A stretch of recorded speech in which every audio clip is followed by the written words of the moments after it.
ನಿಮಗೆ ಈ ಒಂದು ಡೀಟೇಲ್ಸ್ ಬಗ್ಗೆ ಗೊತ್ತಿಲ್ಲ ಅಂದರೆ ತುಂಬ ಈಸಿಯಾಗಿ ಮ್ಯಾನಿಪುಲೇಟ್ ಮಾಡಿ ನಿಮ್ಮ ಹತ್ರ ದುಡ್ಡು ವಸೂಲಿ ಮಾಡ್ಬೋದು. ಪಂಚಾಯತಿಲಿ ಇನ್ನೇನು ಜುಲೈ 15ನೇ ತಾರೀಕಿಂದ ಈ ಖಾತೆ ಕೊಡ್ಬೋದು ಅಂತ ಸುದ್ದಿ ಬರ್ತಾ ಇರೋ ಹೊತ್ತಲ್ಲಿ ಫಾರಂ ನಂಬರ್ 9 and 11 ತುಂಬಾನೇ ಫೇಮಸ್ ಆಗ್ತಾ ಇದೆ. ಹಾಗಿದ್ರೆ ಈ ವಿಡಿಯೋದಲ್ಲಿ ಫಾರ್ಮ್ ನಂಬರ್ 9 and 11 ಅಂದ್ರೆ ಏನು, ಫಾರಂ 9 ನ ಹೆಂಗೆ ಅಪ್ಲೈ ಮಾಡೋದು, ಗ್ರಾಮ ಪಂಚಾಯಿತಿ ಅವರಿಗೆ ಫಾರ್ಮ್ 9 ನ ಇಶ್ಯೂ ಮಾಡೋದಕ್ಕೆ ಟೈಮ್ ಲಿಮಿಟ್ ಏನಿದೆ, ಫಾರಂ 9 ಮತ್ತೆ 11 ನ ಇಶ್ಯೂ ಮಾಡೋದಕ್ಕೆ ಏನೇನು ನಿರ್ಬಂಧಗಳಿದೆ ಅಥವಾ ರಿಸ್ಟ್ರಿಕ್ಷನ್ಸ್ ಇದೆ ಅನ್ನೋದನ್ನ ತಿಳ್ಕೊಳ್ಳೋಣ. ಮುಖ್ಯವಾಗಿ ಫಾರ್ಮ್ 9 ಮತ್ತೆ 11 ನ ಯಾರು ಇಶ್ಯೂ ಮಾಡ್ತಾರೆ ಮತ್ತೆ ನೀವು ಫಾರ್ಮ್ 9-11ಗೆ ಕಟ್ಟೋ ಅಂತ ಪ್ರಿಸ್ಕ್ರೈಬ್ಡ್ ಫೀಸ್ಗೆ ರೆಸಿಪ್ಟ್ ಸಿಗುತ್ತಾ, ಮತ್ತೆ ಯಾರಿಗೆ ಕನ್ವರ್ಷನ್ ಆರ್ಡರ್ನ ಇಶ್ಯೂ ಮಾಡುವಂಥ ರೈಟ್ಸ್ ಇದೆ, ಯಾವ ಅಥಾರಿಟಿ ಕೈಯಲ್ಲಿ ಲೇಔಟ್ ಪ್ಲಾನ್ನ ಅಪ್ರೂವಲ್ ಮಾಡುವಂಥ ಅಥಾರಿಟಿ ಇದೆ, ಫಾರ್ಮ್ 9-11 ಇಶ್ಯೂ ಆದಾಗ ಗ್ರಾಮ ಪಂಚಾಯಿತಿ ಅಡಿಲಿ ಅದು ಸಿಗ್ನೇಚರ್ ಆಗಿರಬೇಕಾ, ಮತ್ತೆ ಪ್ರಮಾಣ ಪತ್ರ ಕ್ರಮ ಸಂಖ್ಯೆ ಇದರ ಒಂದು ಶ್ರೇಷ್ಠತೆ ಏನು,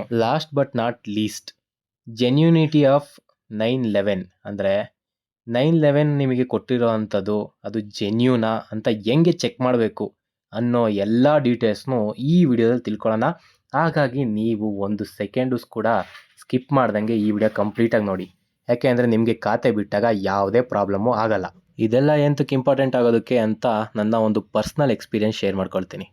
ನಾನು ಮುನ್ಸಿಪಾಲಿಟಿ ಲಿಮಿಟಲ್ಲಿ ಖಾತೆ ಮಾಡಿಸೋದಕ್ಕೆ ಹೋದಾಗ ಅಲ್ಲಿ ತಹಸೀಲ್ದಾರ್ ಆಗಿರ್ಬೋದು, ಉಪ ತಹಸೀಲ್ದಾರ್ ಆಗಿರ್ಬೋದು, ಇಲ್ಲ ಯಾರೇ ಒಬ್ಬರು ಈ ಖಾತೆ ಕೊಡೋ ಅಂಥ ವ್ಯಕ್ತಿ ನಿಮಗೆ ಈ ಒಂದು ಡೀಟೇಲ್ಸ್ ಬಗ್ಗೆ ಗೊತ್ತಿಲ್ಲ ಅಂದರೆ ತುಂಬ ಈಸಿಯಾಗಿ ಮ್ಯಾನಿಪುಲೇಟ್ ಮಾಡಿ ನಿಮ್ಮ ಹತ್ರ ದುಡ್ಡು ವಸೂಲಿ ಮಾಡ್ಬೋದು. ಇಲ್ಲ ಅಂದರೆ ನಿಮ್ಮನ್ನು ದಿನಗಳಗಟ್ಟಲೆ, ವಾರಗಳಗಟ್ಟಲೆ, ಇಲ್ಲ ತಿಂಗಳುಗಳಗಟ್ಟಲೆ ಆಫೀಸ್ ಸುತ್ತ ಸುತ್ತಿಸ್ಬೋದು, ಇಲ್ಲ ಕಾಯಿಸ್ಬೋದು.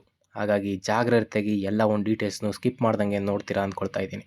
ಮೊದಲನೇ ಟಾಪಿಕ್ಕು ಫಾರ್ಮ್ 9 ಮತ್ತು 11 ಯಾತಕ್ಕಾಗಿ ಯೂಸ್ ಆಗುತ್ತೆ. ಸಿಂಪಲ್ ಭಾಷೆಯಲ್ಲಿ ಇದನ್ನ ಅರ್ಥ ಮಾಡ್ಕೊಳ್ಳೋದಾದರೆ ಫಾರ್ಮ್ 9 ಮತ್ತು 11 ಗ್ರಾಮೀಣ ಪಂಚಾಯಿತಿ ಲಿಮಿಟಲ್ಲಿ ತೆರಿಗೆ ವಸೂಲಿ ಮಾಡೋದಕ್ಕೆ ಸ್ಥಳೀಯ ಲೋಕಲ್ ಬಾಡೀಸ್ ಯೂಸ್ ಮಾಡೋ ಅಂಥ ಒಂದು ಸೆಕ್ಷನ್ ಅಂತಲೇ ಹೇಳ್ಬೋದು.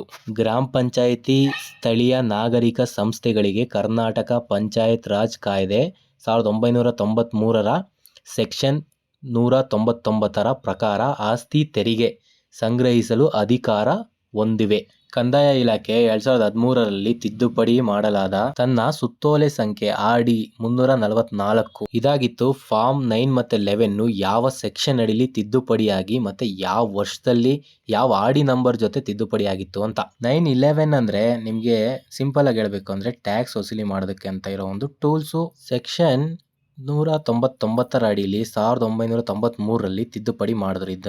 ಇದಾಗಿ ಎಷ್ಟೋ ವರ್ಷ ಆದಮೇಲೆ 2013ರಲ್ಲಿ ಕಂದಾಯ ಇಲಾಖೆ ತಿದ್ದುಪಡಿಯಾದ ಸುತ್ತೋಲೆ ಸಂಖ್ಯೆ RD ನಂಬರ್ 344ನ ಓಡಿಸುತ್ತೆ. ಅದಕ್ಕೂ ಮುಂಚೆನೇ 2005ರಲ್ಲಿ ಗ್ರಾಮ ಪಂಚಾಯಿತಿ ಅಂಡರಲ್ಲಿ ಬರೋ ಎಲ್ಲ ಕೃಷಿ ಜಮೀನು ದಾಖಲೆ ಆಗಬೇಕು ಅಂದರೆ ಫಾರ್ಮ್ ನಂಬರ್ 9-11 ಕಡ್ಡಾಯ ಅಂತ ಮಾಡಿರುತ್ತೆ. ಹಾಗಾಗಿ ನಿಮ್ಮ ಆಸ್ತಿಗಳನ್ನೇನಾದರೂ ನೀವು ಮಾರಾಟ ಮಾಡಬೇಕು ಇಲ್ಲ ಖರೀದಿ ಮಾಡಬೇಕು ಅಂದರೆ ಫಾರ್ಮ್ 9-11 ತುಂಬಾ ಇಂಪಾರ್ಟೆಂಟು. ಇದಿಲ್ಲದೆ ನೀವು ಮಾರೋದಕ್ಕೂ ಆಗಲ್ಲ, ತಗೊಳ್ಳೋದಕ್ಕೂ ಆಗೋದಿಲ್ಲ.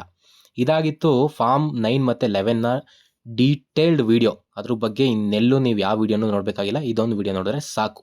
ಆಲ್ರೆಡಿ ಇಲ್ಲಿಗೆ ಈ ವಿಡಿಯೋ ತುಂಬಾ ಲೆಂತಿ ಆಗೋಯ್ತು.